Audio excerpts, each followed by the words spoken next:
त्यांच्या आंदोलनाच्या याच्यावर कुठेतरी ठाकरे बंधू सेलिब्रेशन करताना पाहायला मिळालं. चला काही हरकत नाही, त्यांना सेलिब्रेशन करता काहीतरी कारण मिळालं याचा मला आनंद आहे आणि आम्ही देखील आनंदी आहोत. शेवटी अशा प्रकारचे जे प्रश्न असतात हे कुठल्या व्यक्तीचे कुठल्या पक्षाचे प्रश्न नसतात, तर हे तरुणाईला भेडसावणारे प्रश्न आहेत.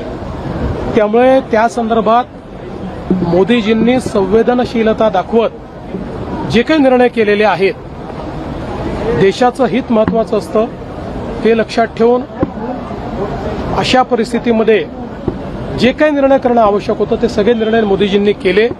मला असं वाटतं की विधेयक देखील लोकसभेमध्ये त्या ठिकाणी मांडलं जाणार आहे की ज्यातनं पुढच्या काळामध्ये आमच्या तरुणाईचं जे भवितव्य आहे हे सुरक्षित राहण्याकरता कठोरतम कायदा हा देशाच्या आणि जगाच्या इतिहासात असा कायदा कुठेच झालेला नाही, असा कायदा करण्याचा जो काही निर्णय केलेला आहे मी खरोखर मोदीजींचे त्याबद्दल आभार मानतो. स्वतः म्हणतात की आघाडी ब्लॉक झाली आहे.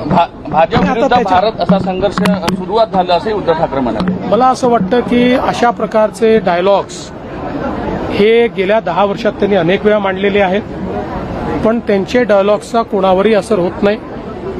संपूर्ण भारत मोदीजींच्या पाठीशी आहे.